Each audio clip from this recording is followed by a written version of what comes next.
Eu costumo dizer que a cada culto a gente tem duas opções.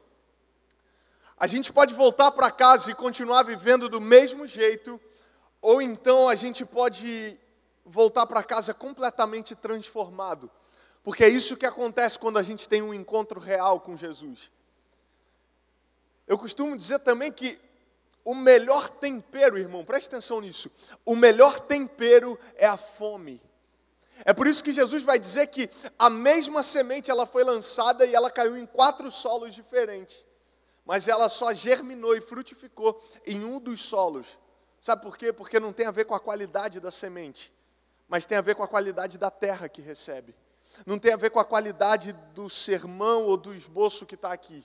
Tem a ver com um coração disponível, apaixonado, sedento e entregue. Porque se a gente tem fome, a boa notícia é que Jesus não despede ninguém com fome. Existe alguém com fome de Deus aqui nessa noite? Abra sua Bíblia comigo em 2 Timóteo, capítulo 1, versículo 7. 2 Timóteo, capítulo 1, versículo 7. Meu nome é Renan, para quem não me conhece, minha esposa é a Ana, eu já apresentei. Nós somos pastores, hoje da Lagoinha Cabo Frio. No dia que você estiver passeando, no dia que você estiver pela região dos lagos, vai lá conhecer a sua casa também, não é verdade? Então passa lá, você tem algum amigo, se você conhece alguém que mora na região dos lagos, manda lá para a gente, faz um convite e vai ser um prazer receber vocês na nossa casa. 2 Timóteo, capítulo 1, versículo 7.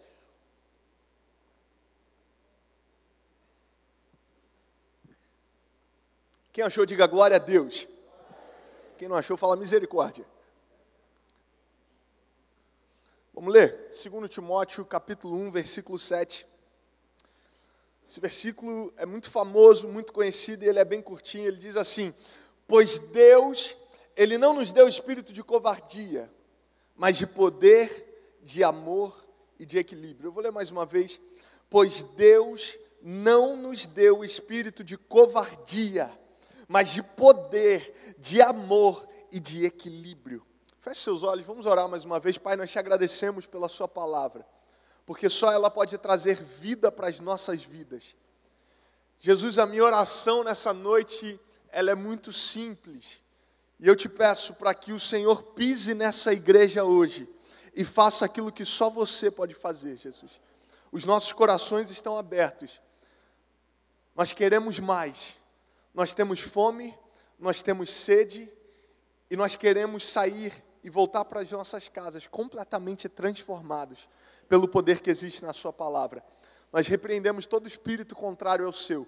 Toda palavra contrária à sua, nós repreendemos agora pelo poder e autoridade que há no nome de Jesus, tudo aquilo que vem para tirar o nosso foco, para nos distrair, que seja jogado por terra agora, em nome de Jesus. Espírito Santo, essa igreja é sua, esse tempo é seu, a palavra é sua, faz do jeito que o Senhor quiser, fala com quem o Senhor quiser. Pai, tenha liberdade nessa noite, que a gente diminua para que o Senhor cresça, que a gente saia de cena para que o Senhor apareça. Espírito Santo, vem e levanta o que está caído nessa noite. Vem e dá alegria para quem entrou triste aqui hoje. Pai, vem e renova, acende a chama que um dia se apagou. Nós clamamos e nós declaramos uma noite de cura, uma noite de salvação, uma noite de transformação, uma noite de renovo, uma noite de avivamento para a glória do Senhor, em nome de Jesus. Amém e amém. Se você crê nisso, aplauda Ele mais uma vez. Glória a Deus, glória a Deus. Eu não sei se você já parou para pensar nisso, mas ninguém nasce pronto, cara. O que é a vida? A vida é um eterno processo de aprendizado. A gente cai, a gente aprende, a gente erra, mas a gente levanta e a gente continua a jornada. Mas sabe o que é interessante na jornada chamada vida? É que você não vai ver nenhuma pessoa das Escrituras, ninguém, você não vai encontrar nenhum personagem, nenhuma pessoa que teve um encontro com Jesus, ninguém que viveu na antiga aliança, que tenha vivido algo sobrenatural e não tenha precisado de coragem para isso. Irmão, todas as pessoas extraordinárias, sejam elas evangélicas ou não, elas estão vivendo o que estão vivendo porque um dia precisaram de coragem para romper. Preste atenção nisso. Todo mundo que viveu milagre na Bíblia precisou de coragem para fazer alguma coisa diferente, para tocar em Jesus, para encontrar com Ele, para entregar o que nunca entregou antes, para fazer o que nunca fez antes. Todo mundo precisou de coragem. E é sobre isso que eu quero falar nessa noite. O texto que a gente acabou de ler, ele diz o seguinte: pois Deus, Ele não nos deu espírito de covardia, mas de amor, de poder e de equilíbrio. Sabe quando essa geração vai se levantar, tocar essa terra e transformar completamente a história da cidade de São Fidélis, quando a gente abrir mão das nossas desculpas, do nosso medo, da nossa covardia, e quando a gente tiver coragem para se posicionar à altura daquilo que Deus nos chamou para viver. Deus não nos deu um espírito de covardia, cara, mas de poder, pastor. Mas que poder que é esse? Esse poder é o arrepio que eu sinto no culto? Esse poder, não, esse poder é o Evangelho, porque o apóstolo Paulo vai dizer em um outro momento, porque nós recebemos a boa notícia do Evangelho, que é o quê? É o poder de Deus para a salvação de todo aquele que crê. Irmão, eu não aguento mais ver pessoas sendo paralisadas pelos seus medos. Preste atenção nisso. Deus te trouxe aqui nessa noite, cara, para falar algo especial, específico para o seu coração. Sabe qual o problema? Quando nós não somos movidos pelos propósitos de Deus nas nossas vidas, nós acabamos sendo movidos pelos nossos medos e pelas nossas necessidades. Sabe qual é o problema de ser movido pelo medo? É que quando o medo te domina, ele te paralisa. Porque o medo nunca vai te impulsionar para o propósito. O medo sempre vai gerar em nós paralisia, para que a gente fique parado no mesmo lugar. Eu não sei se você conhece alguém, mas eu conheço muitas pessoas que estão há tanto tempo na igreja, mas há tanto tempo na igreja, e você olha e você fala: uau, parece que essa pessoa está parada no mesmo lugar. O mundo mudou, cara, tudo mudou, a história mudou, o jeito de se fazer as coisas mudou. Deus está fazendo algo novo todos os dias, porque Evangelho não é rotina, irmão. Evangelho é novidade de vida. O tempo está mudando, o tempo está passando, Deus está fazendo coisas novas. É por isso que a Bíblia diz que Evangelho é boa notícia, boa nova. É por isso que o vinho que Deus tem para nós não é um vinho velho, é um vinho novo. É por isso que Deus é apaixonado por novos começos. É por isso que quando Ele nos escolhe, nos alcança, Ele nos faz novas criaturas. Então não tem como a gente viver rotina no Evangelho. Se você caiu numa rotina, me desculpe com todo carinho, talvez você esteja vivendo outra coisa que não seja o Evangelho de Jesus Cristo. Porque não existe nada mais apaixonante do que o Evangelho. Não existe nada mais louco, mais surpreendente, mais intenso, mais louco, mais insano, mais absurdo do que o Evangelho de Jesus. Mas parece que tem gente que a gente olha e fala: uau, tem tanta coisa acontecendo e essa pessoa está parada, completamente paralisada no mesmo lugar, porque ela está sendo dominada pelos seus medos, porque quando o seu medo te domina, ele te paralisa. Mas eu vim te dizer nessa noite, declarar algo de Deus sobre a sua vida. Deus não nos deu espírito de covardia. Essa é a noite que você vai deixar todos os seus medos nesse lugar. Você vai voltar para a sua casa com espírito de coragem, com espírito de poder, de amor, de equilíbrio. Os seus gigantes vão cair nessa noite, os seus medos não vão mais te dominar. Você vai voltar para casa hoje livre, leve e solto para viver todos os propósitos de Deus para a sua vida. Você pode aplaudir a Jesus mais alto para não deixar o irmão com vergonha?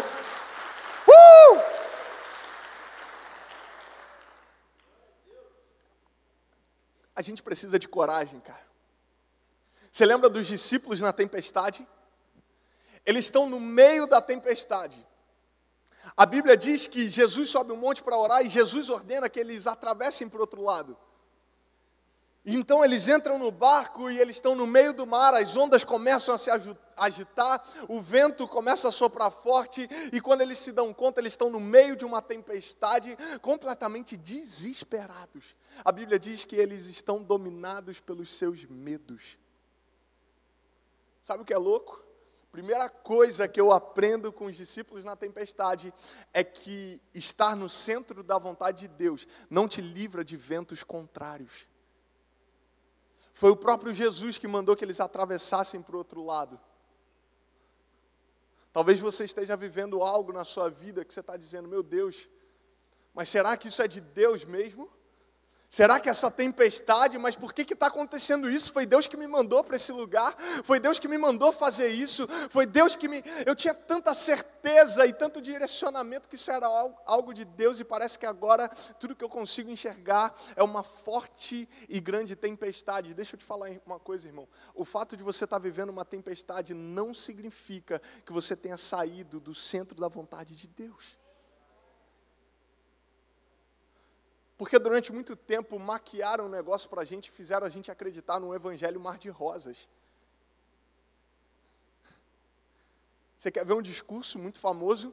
Venha para Jesus e todos os seus problemas vão acabar. Sabe o que eu falo na Lagoinha Cabo Frio? Venha para Jesus e você vai ter mais problemas ainda. Pastor, por quê? Porque só o fato de você ir para Ele já te garante que você vai ser perseguido, você vai ser caluniado, você vai ser mal falado só por causa do nome dEle. Pastor, mas qual que é a vantagem então, se a dinâmica do reino é venha para Jesus e você vai ter mais problemas ainda? A vantagem é venha para Jesus. Em meio a todas as suas tempestades, você nunca vai estar sozinho em nenhuma delas. Eles estão cheios de medo, cara. E a Bíblia diz que Jesus vem andando sobre as águas. Preste atenção nisso. As mesmas águas que castigavam aquele barco e que traziam medo para eles, são as águas que agora estão debaixo dos pés de Jesus. Renan, o que isso significa? É que Deus vai usar as tempestades da sua vida como plataforma para os seus maiores milagres. 3 pessoas receberam. Deus vai usar as tempestades da sua vida como plataforma para os seus maiores milagres. Me dá um exemplo, pastor. A dor que você está sentindo hoje, fica tranquilo. Vai sarar e vai ser só uma cicatriz para você olhar, lembrar do que Deus fez e Deus te usar para sarar outras pessoas também. O que você está passando hoje, meu irmão, deixa eu te falar, não é para sempre. A tempestade que você está vivendo hoje, Deus está falando, ei, eu só estou te ensinando no meio dessa tempestade, mas fica tranquilo que eu venho andando sobre as águas para mostrar que os seus problemas continuam debaixo dos meus pés. Eu não perco o controle da sua vida. Deus está falando para algumas pessoas aqui nessa noite, talvez para você não tenha sentido, talvez para você não tenha mais controle, mas Deus está falando, ei, eu não perco o controle da sua vida. Pode não estar fazendo sentido para você, mas continua fazendo sentido para mim. Eu sou rei, eu sou Deus, eu sou pai, e eu sou o Senhor sobre essa tempestade também. Você pode virar para a pessoa que está do seu lado e falar, meu irmão, fica tranquilo. Jesus está vindo no meio da sua tempestade. Sabe o que chama a minha atenção? É que Jesus está vindo andando sobre as águas e Jesus é a solução. Jesus não é só mais uma saída como a religião apresenta. Jesus não é só mais um caminho como a religião apresenta. Jesus é o caminho, Ele é a verdade, Ele é a vida. Jesus continua sendo a solução. Eu não sei como você entrou aqui nessa noite, talvez dentro de você tenha um vazio, um buraco na sua alma que nada preenche, cara. Você já experimentou de tudo, você já tentou de tudo. Parece que nada acalma a sua tempestade. Parece que nada preenche o vazio do seu coração. Deixa eu te falar, meu irmão. É porque Jesus é a solução. Sabe o que é interessante? A Bíblia diz que ele vem andando sobre as águas, os discípulos olham e sabe o que eles falam? Meu Deus, é um fantasma. Sabe por quê? Porque quem está sendo dominado pelo medo não tem visão. E quem não tem visão, enxerga até a solução como problema. Jesus era a solução, mas porque eles estavam dominados pelo medo, eles olham e eles falam, meu Deus, é um fantasma. Irmão, quantas coisas Deus já fez na sua vida, quantas soluções Deus já te deu, quantas provisões Deus já te deu, e você está falando, meu Deus, se é mais um problema.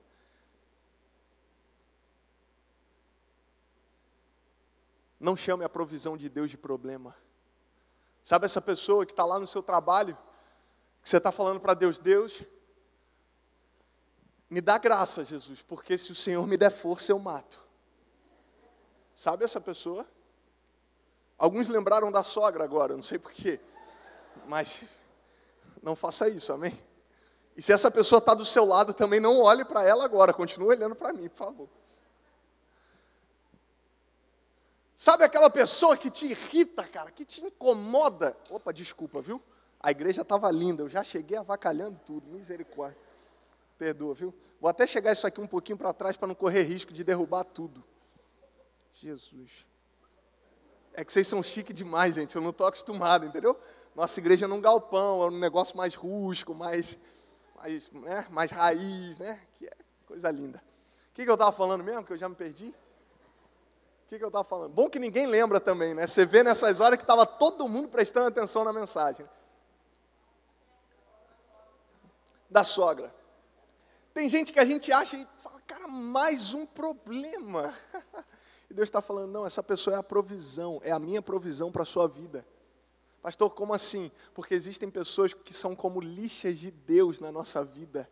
E você precisa de coragem para suportar em amor. Entenda, suportar não é tolerar, suportar é dar suporte em amor. Existem pessoas que Deus colocou do seu lado, não é mais um problema, é a provisão. Ele está te falando, ei filho, lembra lá daquele culto que você ouviu uma mensagem sobre paciência e você me pediu? Está aí a resposta, eu coloquei essa pessoa do seu lado para aumentar a sua paciência, porque Deus não vai te dar o que você pede, Deus vai te colocar em situações para que você possa desenvolver e amadurecer aquilo que você está pedindo. Tem alguém comigo aqui nessa noite? Existem pessoas que são como lixas de Deus, entende? Porque a gente só consegue ver problema no outro. A gente enxerga o cisco que está no olho do irmão, mas a gente não enxerga a trave que está no nosso. A gente adora julgar as pessoas porque elas têm um pecado diferente do nosso. E são exatamente para aparar e alisar e deixar do jeito que tem que ser, que Deus coloca alguma dessas pessoas do nosso lado, como lixa, cara. Eles olham e falam, meu Deus, é um fantasma. O medo rouba a visão, cara. Na maioria das vezes, os nossos medos impedem da gente reconhecer quem está vindo e o que Ele vai fazer por nós. Presta atenção nisso. A Bíblia diz que Jesus chega diante deles e você sabe qual que é a palavra de Jesus para eles? Coragem, não tenham medo, sou eu. Irmão, tudo que você não quer ouvir, talvez seja tudo que Jesus tenha para te falar. Porque Deus não se compromete, Deus não tem compromisso em falar aquilo que a gente deseja ouvir, mas certamente Ele vai falar aquilo que a gente precisa ouvir. Pastor, me explica, por quê? Porque eles não queriam ser acalmados, eles queriam que o mar fosse acalmado primeiro. Mas preste atenção nisso. Antes de Jesus liberar uma palavra sobre o mar, sobre o vento e sobre a tempestade, Jesus libera uma palavra sobre eles. Grave isso no seu coração. Antes de Jesus acalmar a tempestade, Jesus acalma os discípulos. Pastor, por quê? Porque Jesus queria tirar do coração deles o medo, a covardia, a paralisia, a falta de visão. Jesus está falando para eles: ei, eu não posso fazer nada enquanto vocês estiverem sendo dominados pelo medo. E eu não dei para vocês espírito de covardia, mas de amor, de poder e de equilíbrio. O que Jesus está falando para eles é muito claro: ei, eu preciso primeiro acalmar vocês, para depois acalmar a tempestade que vocês estão vivendo. Vai ser sempre assim na nossa vida, cara. Deus vai primeiro acalmar o nosso coração, para depois acalmar as nossas tempestades. Deixa eu te falar, Jesus primeiro vai acalmar as tempestades dentro de você, para depois acalmar as tempestades ao seu redor. Pastor, por quê? Porque milagre não se manifesta em um ambiente de medo. Milagre se manifesta em um ambiente de fé.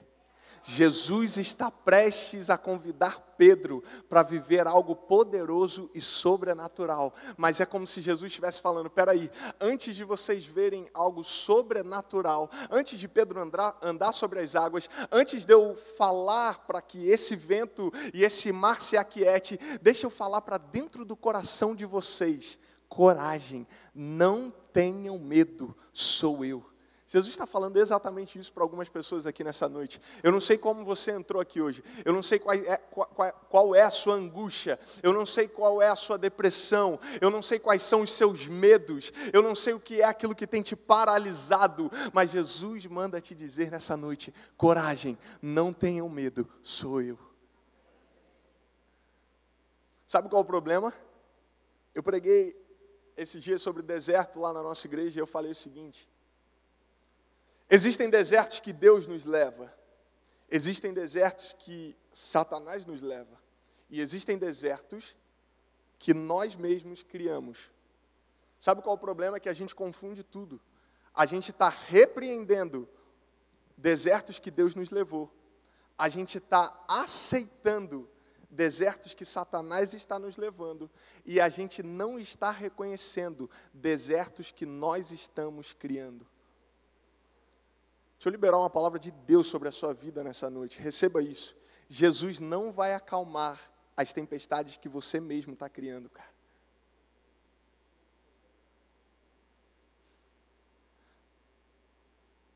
Jesus não se compromete com os ventos ou com o mar antes de se comprometer com você. Foi por isso que Ele te trouxe aqui nessa noite para te dizer: ei, eu não te chamei para viver, para andar, para caminhar, para fluir uma vida de medo e de covardia, mas de fé e de coragem. Jesus fala para Pedro, na verdade, ao ouvir o que Jesus diz, Pedro fala: mestre, se é você mesmo, faz o seguinte, me manda ir ter contigo. Em outras palavras, Pedro está falando: mestre, me chama que eu vou, que eu estou facinho, Pedro. Eu estou facinho, Jesus. Jesus fala: Pedro, pode vir. Sabe por que Pedro fala: me manda ir ter contigo? Sabe por que Pedro fala: me chama? Porque Pedro não anda sobre as águas somente. Pedro anda sobre as palavras de Jesus. Entenda uma coisa, irmão. Eu não sei quais são as circunstâncias. Eu não sei quais são as suas tempestades.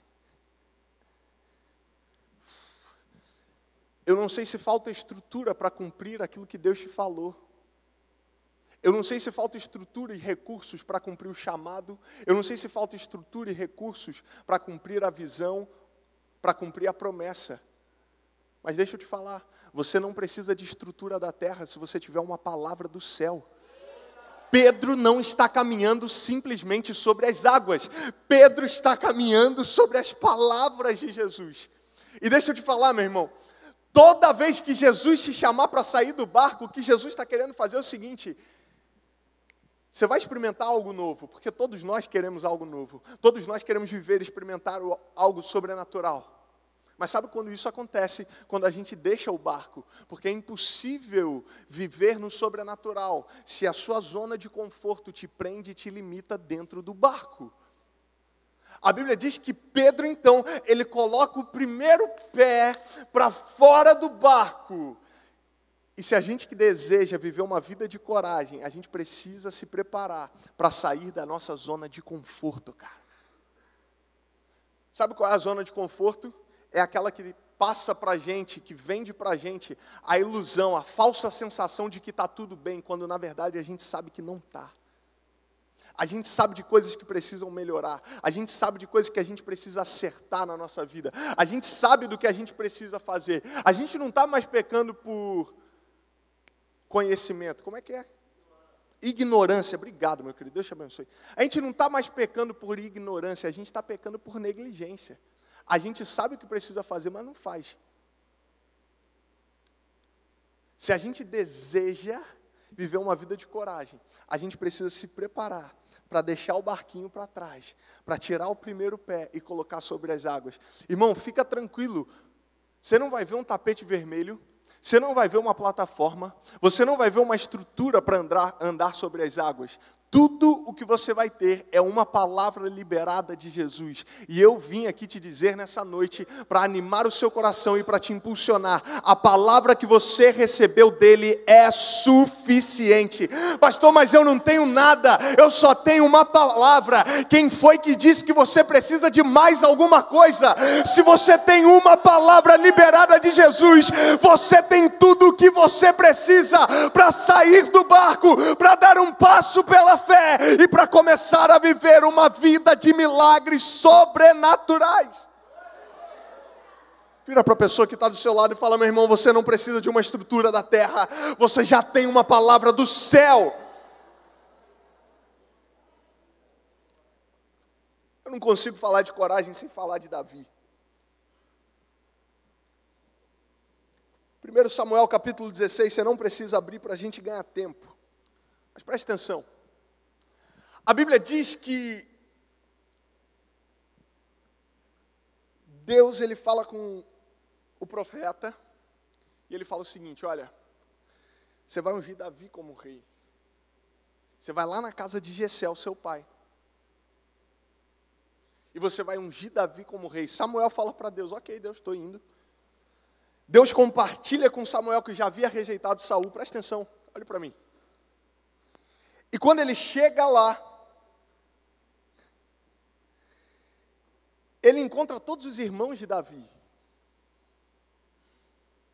E a primeira coisa que eu quero compartilhar com você sobre a história de Davi nessa noite é que a gente precisa de coragem para lembrar quem a gente é, sem esquecer de quem ele é. Você pode repetir isso comigo bem alto? Coragem para lembrar quem eu sou. Não, irmão. Em nome de Jesus, me ajuda. Aumenta o volume da sua voz. Vamos junto, amém? 1, 2, 3. Coragem para lembrar quem eu sou, sem esquecer quem ele é. A Bíblia diz que Davi era o caçula, cara. Samuel chega lá para ungir Davi como rei, ele encontra todos os irmãos de Davi, ele não encontra Davi. E Jessé, o seu pai, apresenta o primeiro, apresenta o segundo, e Deus falando: não é esse, não é esse, não é esse. Até que Samuel pergunta: acabou os filhos? E Jessé fala: não, peraí que tem mais um. Ele está lá cuidando das minhas ovelhas, mas peraí que eu vou mandar chamar. Presta atenção nisso, irmão. Davi era o menor da casa, e ele não só foi colocado como o último da fila, porque tem gente que fala: não, porque Davi foi colocado como o último da fila. Não, Davi não foi colocado como o último da fila, Davi foi esquecido, Davi foi rejeitado, Davi nem cogitado foi, Davi não foi apresentado para o cargo. Presta atenção nisso. Davi não tinha aparência de rei, Davi não tinha postura de rei, ele não tinha comportamento de rei, ele não tinha conhecimento de rei, habilidade de rei, Davi não tinha capacidade de rei. Pastor, o que Davi tinha? Davi tinha um coração de rei, e isso para Deus era suficiente. É por isso que Deus fala para Samuel: ei Samuel, vocês enxergam segundo a aparência, segundo aquilo que os seus olhos podem ver. Eu enxergo a essência daquilo que é invisível. Eu olho para o coração, eu olho para o que ninguém olha. É por isso talvez que a gente possa encontrar uma explicação porque Deus escolheu a gente. Talvez você está aqui nessa noite e você está falando, pastor, mas eu sou tão pequeno na minha casa. Eu tenho tão pouco, eu não tenho habilidade para fazer o que Deus me chamou para fazer. Eu até canto, mas eu não canto tão bem assim. Eu até prego, mas eu não prego tão bem assim. Pastor, sabe o que é? Eu até evangelizo. E entenda uma coisa, irmão. Propósito e chamado de Deus não é só o altar, amém? Tem alguém aqui comigo, amém? Não se limita a isso. Talvez Deus não tenha te chamado para o altar, mas certamente Ele te chamou para ser um altar. Porque só está atrás de púlpito quem ainda não se tornou um altar. Talvez Deus tenha te chamado para ser um médico, cara. Um médico missionário que vai impactar pessoas, que vai transformar vidas. Pastor, mas eu sou o menor. Talvez Deus tenha te chamado para ser um vendedor, um arquiteto, um engenheiro, um dentista. Eu não sei o que Deus te chamou para fazer. Mas o que Ele está te falando nessa noite é o seguinte: você precisa de coragem para olhar para quem você é, mas para nunca esquecer de quem eu sou. Deus está falando para a gente nessa noite. Samuel chega lá e fala, ok, manda chamar ele então, porque a gente só vai sentar na mesa quando ele chegar. Chega Davi, irmão, pequenininho, fraco, sem força. E Deus fala para Samuel, é exatamente esse que eu escolhi para ser o próximo rei de Israel. Pode ungir. Sabe, Deus é especialista em escolher pessoas improváveis. Deus é especialista. Obrigado, viu, minha irmã? Deus abençoe. Deus é especialista em escolher pessoas improváveis. Pastor, mas o que eu tenho é tão pouco. E Deus está falando, ei, eu não estou perguntando quanto você tem. Eu estou perguntando o que você tem. Você lembra do menino que só tinha 5 pães e 2 peixinhos? Mas é tão pouco, o que a gente vai fazer com 5 pães e 2 peixinhos para uma multidão de 5.000 homens, sem contar mulheres e crianças? Jesus está falando, eu não estou perguntando quanto você tem, eu estou perguntando o que você tem, porque o pouco que você tem nas mãos da pessoa certa é suficiente para alimentar uma multidão. Talvez você tenha chegado aqui nessa noite e você está falando, pastor, mas eu tenho tão pouco, pastor, mas eu sei tão pouco. Ei, meu irmão, deixa eu te falar uma coisa, um dia Deus falou comigo, ei, Renan, olhe para você, mas não demore a olhar para mim. Eu, como assim? Sim, Deus, é porque quando eu olho para mim, eu vejo que eu não sei, mas quando eu olho para Ele, eu vejo que Ele sabe de todas as coisas. Quando eu olho para mim, eu vejo que eu não tenho, mas quando eu olho para Ele, eu vejo que Ele tem todas as coisas que eu preciso. Quando eu olho para mim, eu vejo que eu não posso, mas eu não posso demorar olhando para mim, eu tenho que olhar mais rápido para Ele, porque eu posso todas as coisas naquele que me fortalece. Você pode aplaudir a Jesus nessa noite? Não demore a olhar para Ele.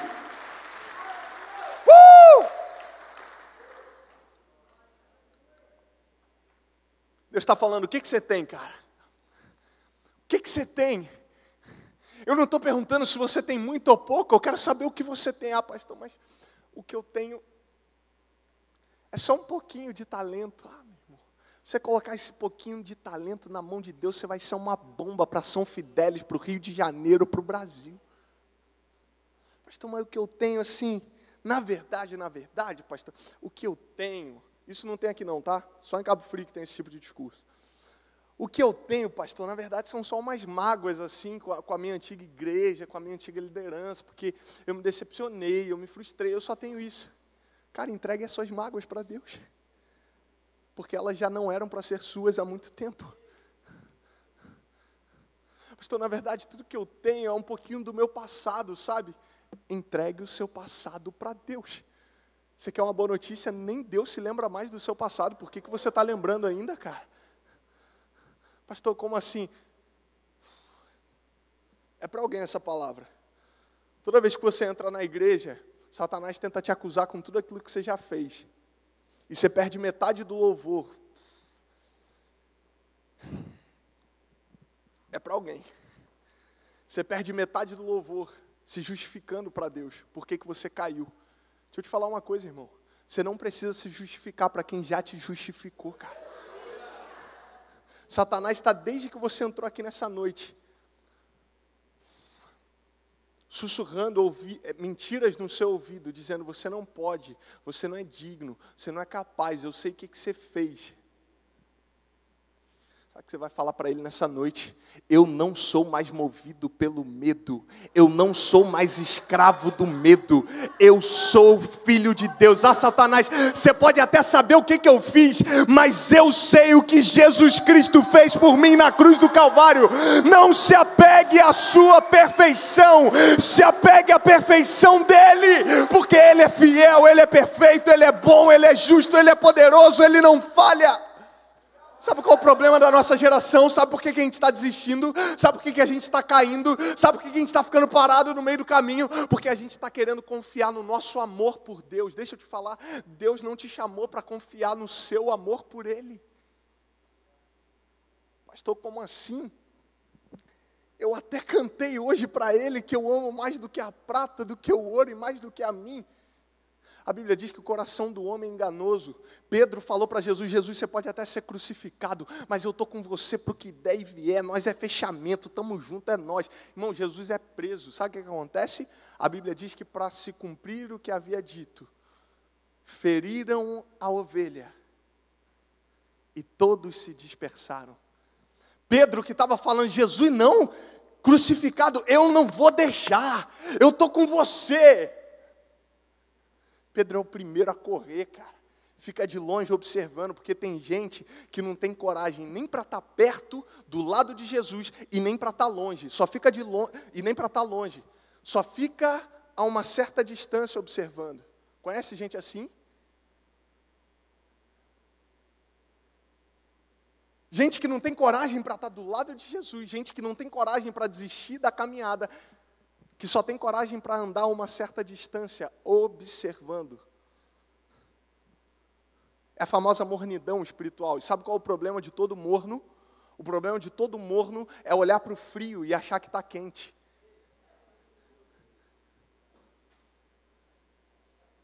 Pastor, o que isso tem a ver? Vou te explicar. Pedro não tinha coragem para abandonar completamente, totalmente. Pedro não tinha coragem para estar do lado. Porque ele confiava no amor dele. Mas o amor dele falhou, porque ele nega Jesus 3 vezes. Sabe qual é o convite de Jesus para você nessa noite? Talvez o seu amor esteja falhando. Talvez o seu amor esteja negando Jesus. Talvez o seu amor seja uma música de sábado à noite, de domingo à noite, dizendo que nós o amamos mais do que o ouro, a prata, mais do que a gente mesmo. Mas não é isso que a gente vive na segunda, na terça, na quarta, na quinta. Talvez o nosso amor seja falho. Mas Deus está olhando para a gente nessa noite e está falando: ei, se o seu amor for falho, confia no meu amor por você, porque Ele não falha e Ele não desiste de você. Sabe o que é lindo? 3 vezes Pedro fala: eu não conheço esse cara, eu não sei quem ele é, e nunca vi na minha vida. Jesus morre, ressuscita e volta. Ele vai atrás de Pedro. Sabe por quê? Porque o amor dele não falha. Eu não sei como é que você entrou aqui nessa noite, cara, mas Jesus está indo atrás de você hoje. Jesus está atrás de você hoje. E Jesus está falando: não interessa o que você fez, eu sei o que eu fiz por você. O seu amor pode falhar, mas o meu não falha. 3 vezes Pedro nega Jesus. 3 vezes Jesus pergunta para Pedro: Pedro, você me ama? Pedro, você me ama? Pedro, você me ama. Por quê, pastor? Porque a Bíblia diz que o justo pode cair até 7 vezes, mas em todas elas o Senhor o levantará. Talvez você tenha entrado aqui nessa noite caído, cabisbaixo. Irmão, deixa eu te falar uma coisa: o mundo inteiro pode estar de cabeça para baixo, mas Deus está te falando: você vai andar de cabeça erguida. Deus está te levantando nessa noite. Deus está dando força para o que está fraco. Deus está, meu irmão, a Bíblia diz que na presença do nosso Senhor, até a tristeza ela tem que saltar de alegria. Todo medo vai embora agora. Toda depressão seja jogada por terra agora. Toda condenação, toda mentira de Satanás que seja jogada por terra agora. Você é livre, perdoado, amado, justificado. Você pode aplaudir a Jesus por isso?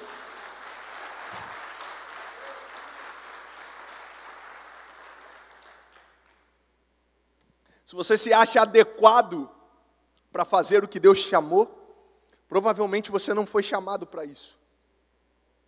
Porque por maior que seja o seu esforço, a sua habilidade e a sua capacidade, o seu chamado sempre vai ser maior do que você.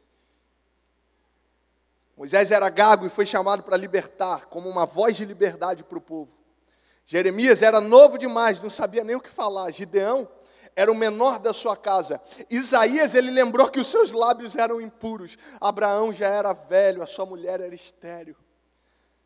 A boa notícia é que Deus não te chama de acordo com as suas habilidades, mas pelas suas impossibilidades, para que uma coisa fique clara: sou eu que faço, não é você. Olha o que o apóstolo Paulo fala em 1 Coríntios capítulo 1. Ele escolheu, porque a loucura de Deus é mais sábia que a sabedoria humana. A fraqueza de Deus é mais forte que a força do homem. Irmãos, pensem no que vocês eram quando foram chamados. Poucos eram sábios segundo os padrões humanos, poucos eram poderosos, poucos eram de nobre nascimento, mas Deus escolheu as coisas loucas do mundo para envergonhar os sábios, escolheu as coisas fracas do mundo para envergonhar as fortes.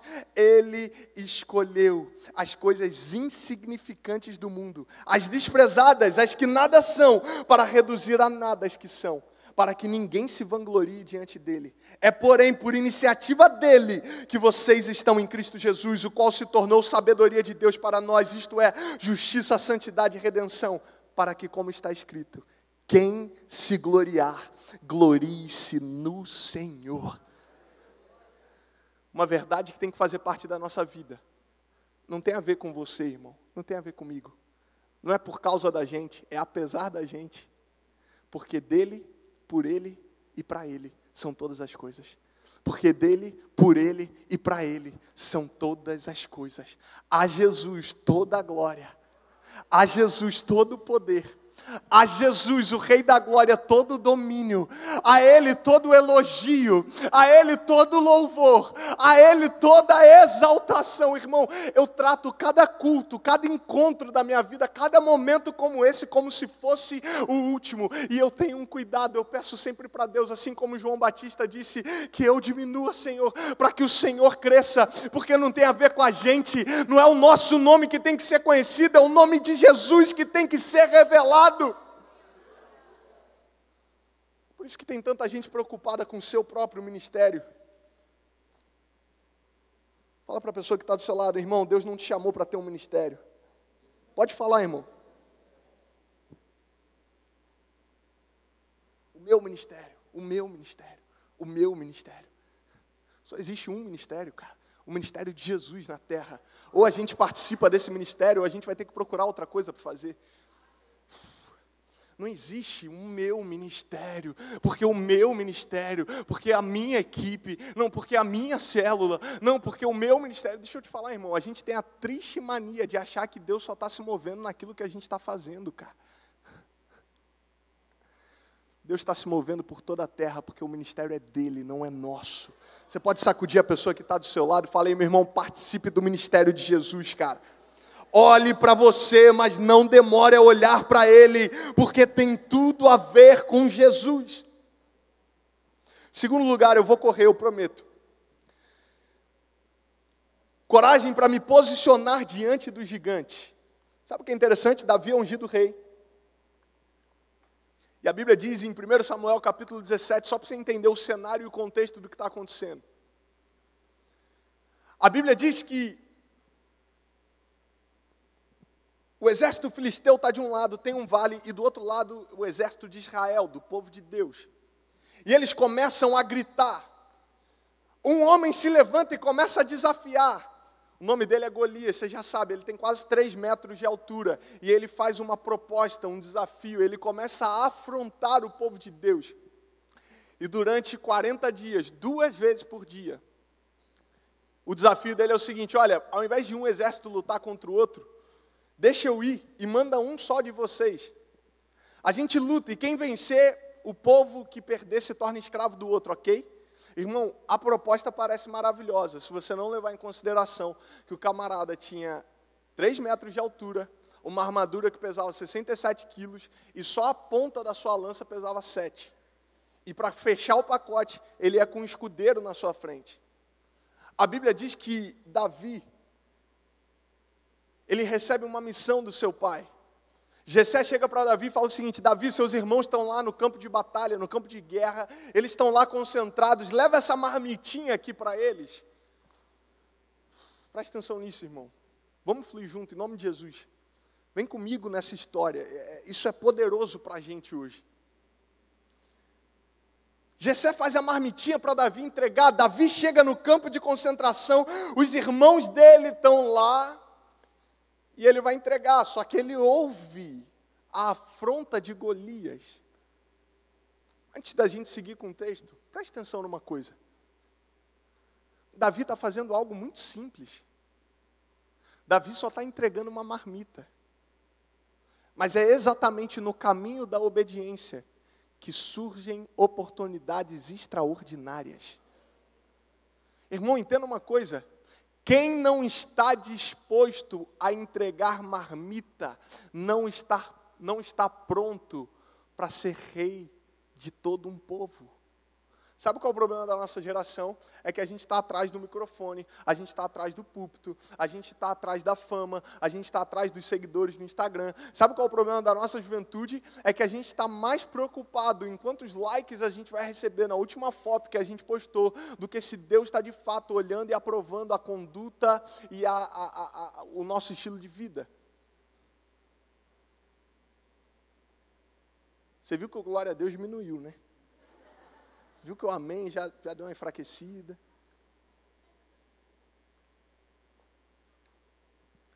Sabe qual é o problema? É que a gente quer ser missionário na África, mas a gente não prega para o nosso vizinho, cara. Pastor, você está dizendo que Deus não vai me mandar para a África? Vai, mano. Porque a Bíblia diz que Ele nos deu as nações por herança.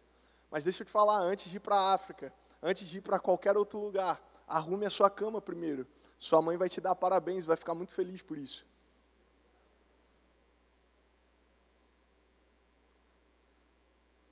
Não, pastor, sabe o que é? É porque Deus me chamou para cantar, assim, eu tenho dom, eu tenho chamado, inclusive eu vou gravar um CD. Glória a Deus, irmão, faça isso. Mas não faça isso se você não estiver disposto a lavar o banheiro da sua igreja, cara.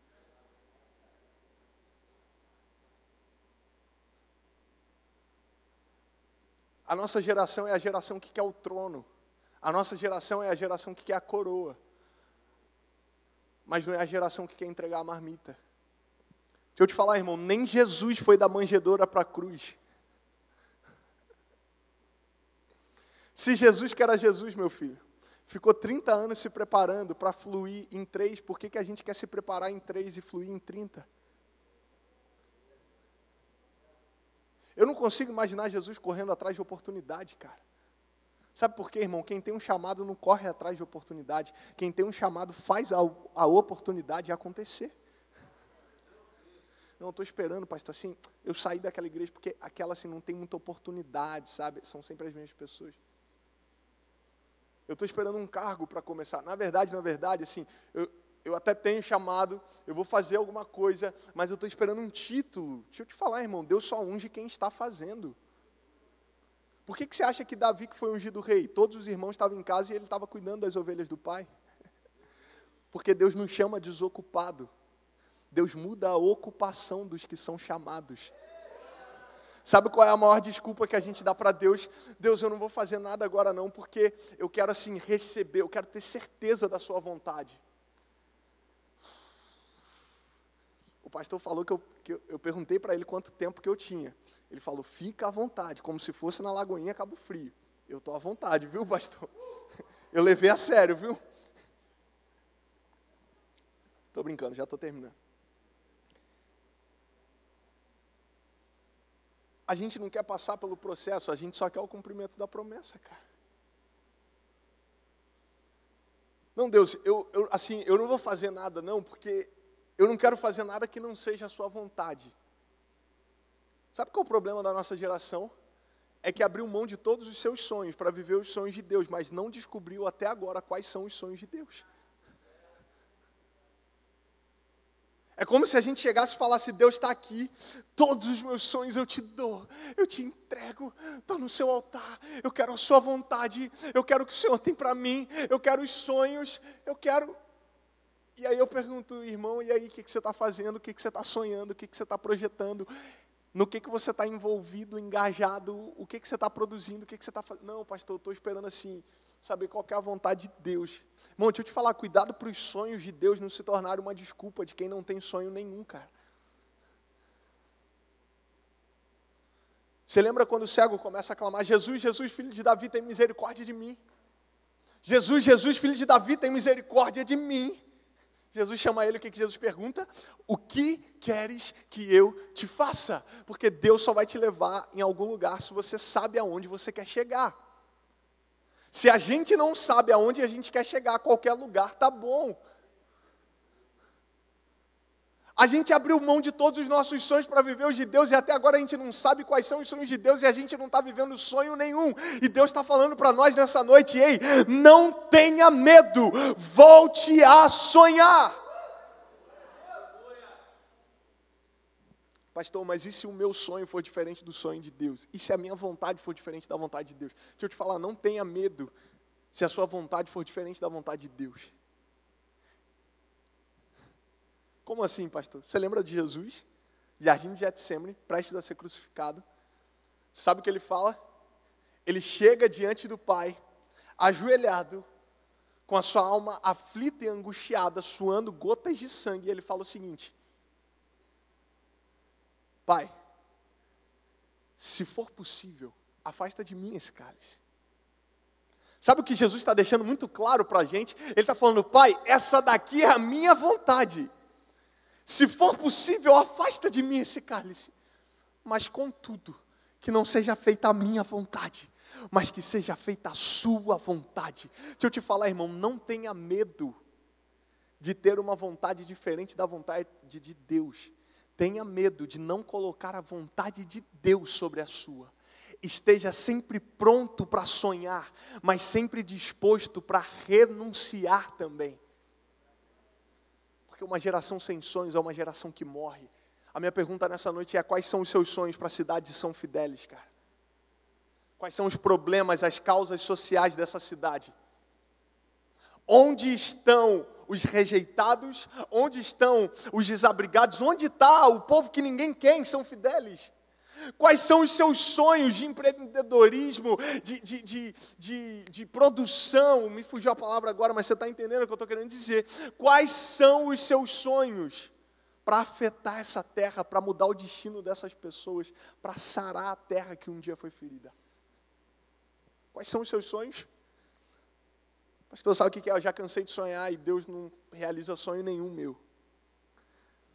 É porque Deus não tem compromisso com propósitos individuais. Deus só tem compromisso com propósitos coletivos. Toda vez que você sonha e pensa só em você, Deus está falando, ok, esse é o seu sonho. Mas se você quiser o meu sonho para você, ele vai envolver toda uma casa, todo um povo, toda uma terra, toda uma nação.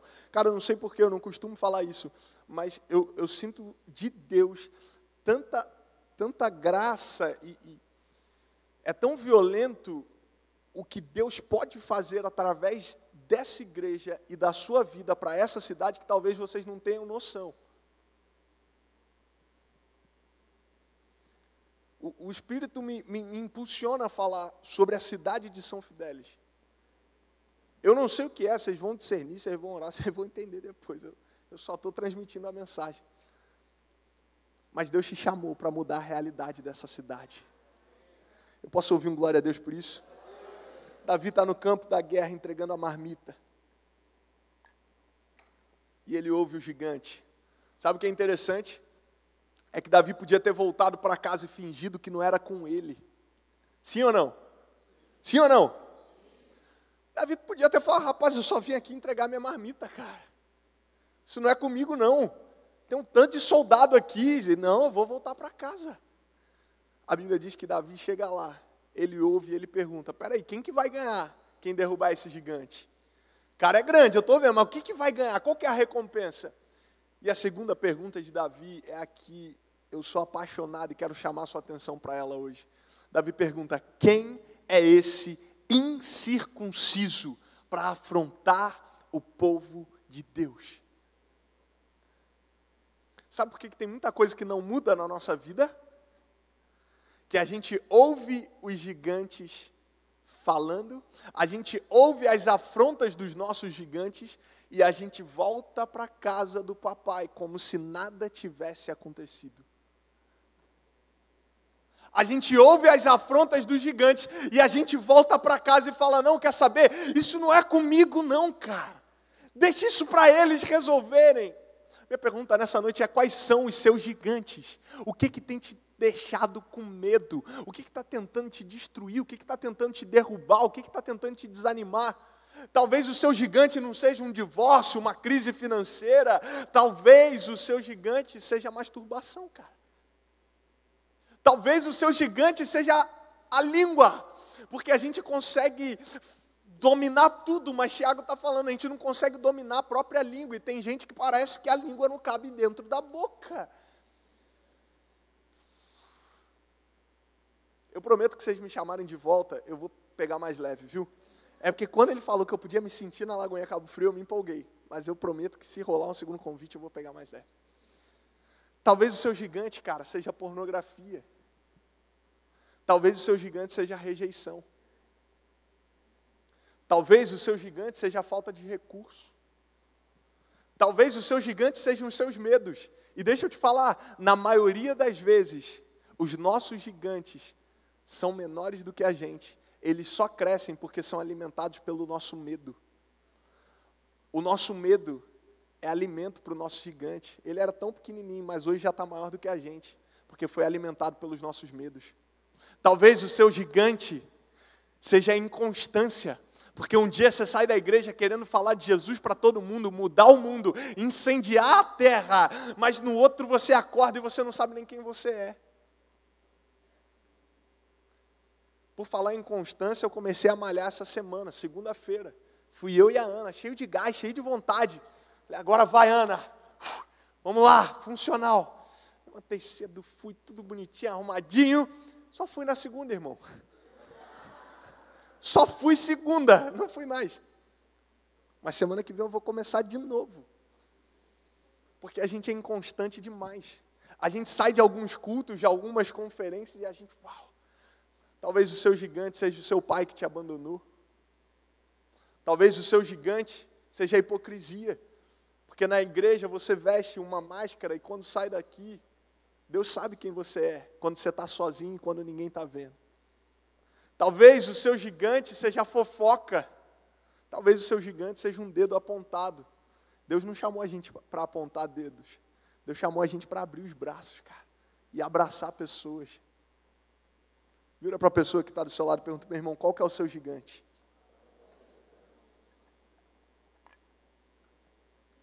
O meu convite para você nessa noite é não volte para casa fingindo que você não está ouvindo a afronta de cada um deles. A gente precisa de coragem para se posicionar diante de cada um dos nossos gigantes. É isso que Davi fez.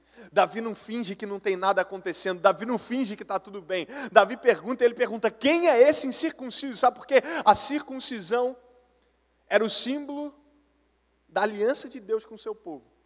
O que Davi está dizendo é o seguinte, cara, quem é esse gigante que não tem aliança com Deus para afrontar um povo que tem aliança? Irmão, deixa eu te falar em nome de Jesus, receba essa palavra. Os seus problemas não têm aliança com Deus, mas você tem. O seu divórcio não tem aliança com Deus, mas você tem. A sua crise não tem aliança com Deus, mas você tem. Você pode dar um glória a Deus por isso? Você pode falar isso comigo? Os meus gigantes, você pode repetir mais alto, os meus gigantes não têm aliança com Deus, mas eu tenho. Irmão, Davi não vence Golias quando ele lança a pedra, mas quando ele se posiciona com ousadia e coragem. Para, irmão. Para de voltar para casa, para de fingir que não tem nada acontecendo, para de fingir que não é com você. Você sabe que é com você, você sabe que esse gigante já está gritando há muito tempo, mas em nome de Jesus eu quero liberar uma palavra de Deus sobre a sua vida. Esses gigantes têm dia e têm hora certa para serem derrubados. Essa é a noite que Deus está te levantando com ousadia, com coragem. Essa é a noite que Deus está jogando todo o medo por terra, toda a covardia, toda a incredulidade por terra. terra. Essa é a noite que Deus está injetando fé no seu coração, para derrubar gigantes, para destruir muralhas, para quebrar barreiras. Ei, essa é a noite de você romper com tudo aquilo que te prende. Existem pessoas que estão tentando dar um passo para frente, e parece que tem alguma coisa prendendo e puxando para trás. Essa é a noite de você avançar, meu irmão. Essa é a noite de você se posicionar e falar: ei, gigante, você tem falado há muito tempo, mas chegou a hora de você ouvir e obedecer a voz do meu Deus. Fica quieto, que eu vou te derrubar nessa noite. Tem alguém aqui comigo nessa noite? Sabe o que é interessante? Eu já estou terminando. 1 Samuel 17, 24, a Bíblia diz que os israelitas, os soldados fugiam de medo, cara. Eles ouviam os gigantes, eles corriam de medo. 1 Samuel 17, 48. Sabe o que a Bíblia diz? Que Davi, ele ouve a voz do gigante. Mas ele não corre dos gigantes, ele corre em direção a ele. Você se posiciona toda vez que você para de correr daquilo que está te afrontando e você começa a correr em direção aos seus gigantes. Essa é a noite que Deus está te enchendo de coragem para correr em direção a cada um deles e se posicionar na linha de batalha, porque essa guerra não é sua, cara. Essa batalha é de Deus. Você só tem que se posicionar, você só tem que fazer a sua parte, porque Deus vai fazer a dele. Amém? Corajoso não é aquele que nunca tem medo, corajoso é aquele que vai mesmo com medo. Terceiro lugar, a gente precisa de coragem para viver acima das críticas. Irmão, Davi não se deixou intimidar pela opinião dos outros. Seu irmão mais velho critica, Saul critica, está todo mundo criticando Davi. Mas ele não se deixa intimidar. Deixa eu te falar uma coisa, irmão. Em nome de Jesus, a partir dessa noite você vai ter coragem para viver acima das críticas. Sabe por quê?